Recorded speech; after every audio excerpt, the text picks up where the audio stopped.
तो उसको स्वीकार कर। कौरव और पांडव दोनों की सेना तैयार है, युद्ध के मैदान में खड़ी है। दोनों की सेना,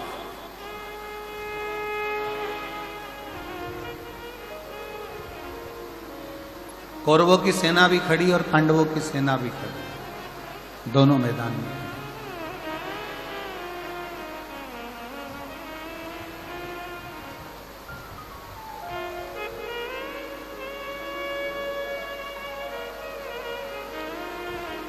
कौरवों की सेना भी मैदान में है, पांडवों की सेना भी मैदान में। भगवान कृष्ण ने अर्जुन से कहा, अर्जुन एक बात सुनो, ये युद्ध जो प्रारंभ होने वाला है, इस युद्ध के प्रारंभ में शंख की ध्वनि कर कर चिल्ला कर कह दिया जाए, अगर कोई कौरवों में से पांडव में आना चाहे तो आ जाए, और अगर कोई पांडवों में से कौरवों में जाना चाहे तो चले।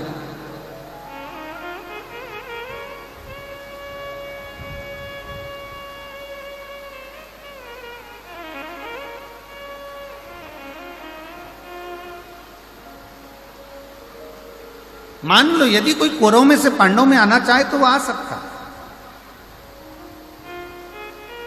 और यदि कोई पांडवों में से कौरवों में जाना चाहे तो वो जा सकता।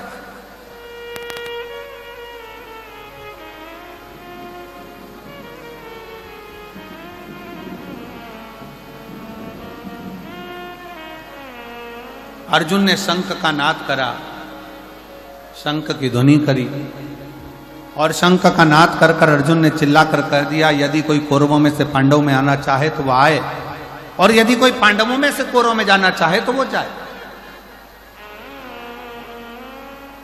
पर पांडवों में से एक भी कौरव में नहीं गए। और हमारा शास्त्र कहता है, महाभारत का चरित्र कहता है, महाभारत के पवित्र चरित्र में वर्णन आता है, केवल एक था कौरव का चौथे नंबर का भाई,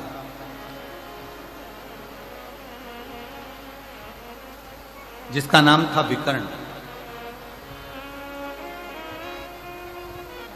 कौरव का चौथे नंबर का भाई था विकर्ण, जो अपने रथ को लेकर आगे आया, अपने रथ को आगे बढ़ाया।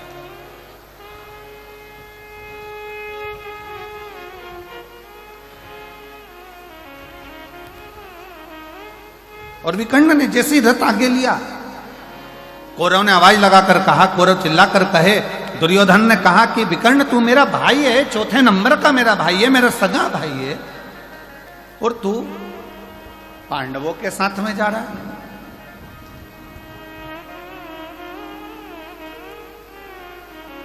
तू मेरा सगा भाई होकर पांडवों की सेना में जा रहा है। विकर्ण मुस्कुराया, थोड़ा रथ और आगे बढ़ाया।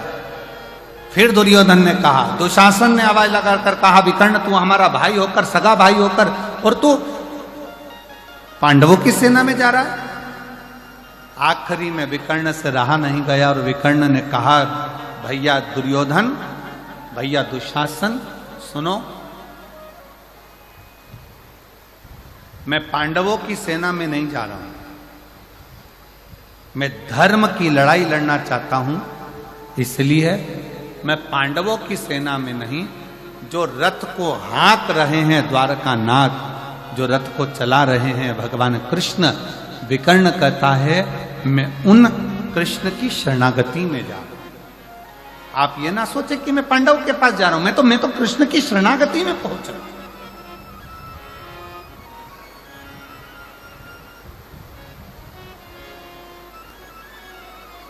और जितने यहां पर बैठकर कथा को श्रवण कर रहे हैं माधेश्वर नाथ जी के पवित्र चरणों में, आप इतना स्मरण जरूर रखना कि ये कथा आप कहां बैठकर सुन रहे हो,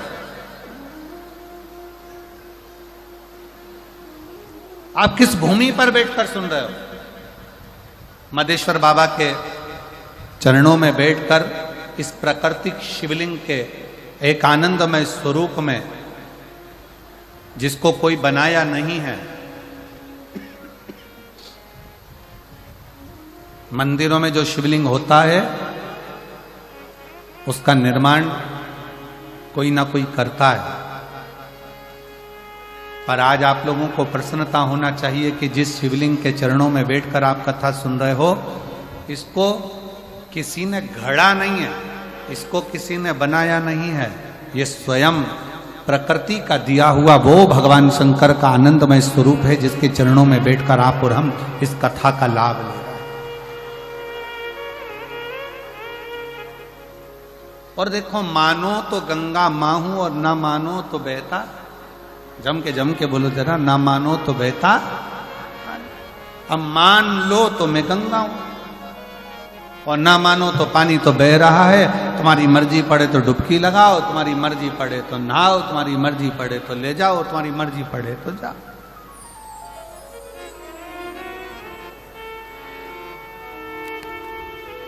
अभी आपके और हमारे ऊपर निर्भर करता है हम क्या माने, कैसे माने और किस भाव से उसको माने।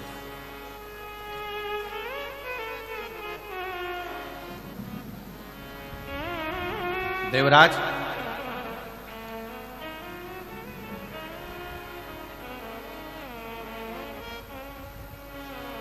संत ने फिर आवाज लगा, जैसे भी कर्ण अपने रथ को आगे लेकर आ गया और दुर्योधन कहता रहा कि तू मेरा सगा भाई है, तू मेरा अपना है, और तू पांडवों की सेना में जा रहा है, पांडवों की ओर जा रहा है। कहा, मैं कृष्ण की शरणागति में जा रहा हूं, कृष्ण की शरण। और यदि अगर तुमसे कोई पूछे, आप लोग यहां कथा सुनने के लिए आए हैं, तो कोई तुमसे कहे कथा सुनने कहां जा रही है,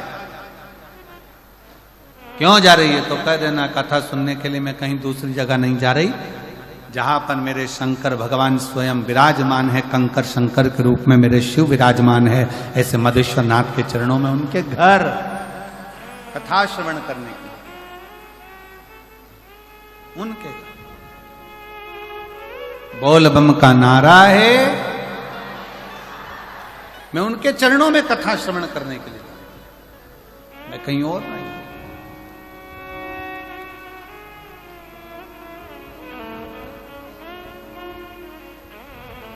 और तेरा ही दिया मैंने खाया पिया है, तेरा शुक्रिया है, तेरा शुक्रिया है।